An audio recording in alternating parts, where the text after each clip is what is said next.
With each passing year, the Marvel Cinematic Universe just keeps growing and growing.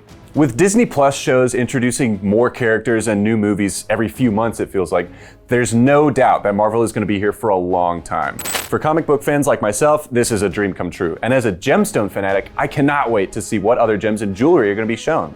As we move into Phase 4 though, let's take a moment to reflect back on some of the best gems and minerals that the MCU has given us so far. I mean, haven't you ever wondered what Mjolnir, Stormbreaker, and the Infinity Gauntlet all have in common? But to get things started, we need to round out our Infinity Gauntlet. Infinity War and Endgame have come out since we last talked about the stones, and there's one that we're missing, the Soul Stone.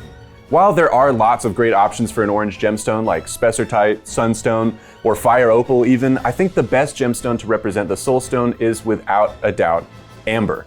The fossilized tree resin is a great choice on its color alone, but the reason I think amber is the best choice is because of what you find inside of it.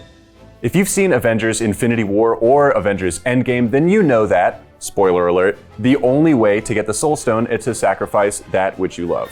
In both films, Gamora and Black Widow end up being sacrificed in order for the stone to materialize, leaving their souls stuck in the Infinity Gem itself. While amber doesn't exactly trap souls, it has been known to trap and preserve organic matter like insects, flowers, hair, frogs, and oh yeah, spiders. Sorry, Nat. Speaking of the Infinity Gauntlet, did you know that it's made out of the same material as Mjolnir and Stormbreaker? That's right, during Infinity War, it's revealed that the dwarves formed both Mjolnir, the hammer, for Odin, and the Infinity Gauntlet for Thanos using a substance called Uru. While the movies don't dive into what Uru is exactly, the comics give us a lot of insight. It's a metal ore from the first moon in existence, and it's been around since the beginning of the universe. It looks like a stone, but possesses certain metallic and even magical properties. We get a quick glimpse of Uru for a second in Infinity War as Thor and Eitri work to make Stormbreaker. The closest we can get to anything like Uru on Earth would be tantalum carbide and hafnium carbide. Now, we talked about them before in our Mandalorian video, so make sure to check that one out next. To melt down these carbides, you need to reach temperatures of nearly 4,000 degrees. That's definitely hot, but it's nowhere near as hot as Uru needs to get. To melt down this ore, you need the energy from the heart of a star. I'm talking 27 million degrees. That's like 27 followed by a lot of zeros. Probably 6 of them or something. So if you were hoping to build your own weapon that could take on Titans, you might be out of luck for now. That is, until we can harness the power of the sun in a more impressive way. Lastly, I want to take a look forward and share my excitement for one of the new Marvel movies coming out really soon, Shang Chi and the Legend of the Ten Rings. While I did love Iron Man 3, I was a little disappointed that the Mandarin wasn't the all-powerful foe that he is in the comics. Luckily, the real Mandarin is now here, and I cannot wait to see how menacing he's going to be. One of the coolest aspects about this character to me are the formidable Makluan rings he possesses.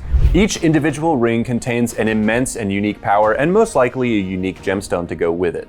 While the movie might be taking the rings in a new, very fun direction, I still want to talk about them as they appear in the comics. There are some discrepancies and inconsistencies with how the rings are portrayed throughout the comics, but we did our best to put together a comprehensive list of powers. Here is what one can expect when wearing the rings. For starters, we have the Remaker, which can rearrange atoms and molecules. It's a pale green ring, so it could be emerald or maybe even peridot.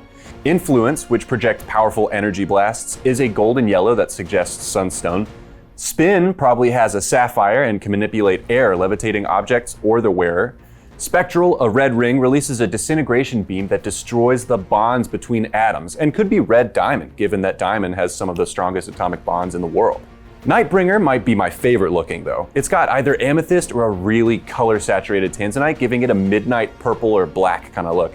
It can create an aura of darkness. That's a lot of powers, but we've only done one hand. We still have 5 more rings to go. On the left hand, we have Zero, which has cold and ice powers, and I'm gonna guess a moonstone in it. Then there's the Lyre, which could be a few different gems, but I think the most fitting is Spessartite Garnet. This ring allows the wearer to place other people under their mental control. Lightning, shockingly, emits electricity, and I'll say it has a blue apatite as its stone. Incandescence, made with Fire Opal, contains the power of a star and can scorch whatever the wearer desires. And lastly, Daimonic, which creates a gravitational pull on the wearer's target and sends out electromagnetic energy. It's definitely made out of diamond. I know I already said red diamond for one of them, but come on, look at that ring and tell me there isn't a flawless, colorless diamond sitting in there. Can you imagine what you'd be able to do with all 10 of them combined? That kind of has me thinking, Would you rather have the Infinity Stones or the rings? I'd rather have the rings. You can wear one or wear all 10. Really flex on the universe. Because with the gauntlet, you have to wear them all at the same time, but with the rings, you can say like, oh, I just want to have 3 today. I just want to fly and mind control people. And then the next day, you're like, I'm going to start a forest fire. Let me know down in the comments, and also tell us what other MCU projects you cannot wait to see. Also, don't forget to hit the like button, subscribe, and ring the bell so we can deliver some more gemstone knowledge to you every week. See ya.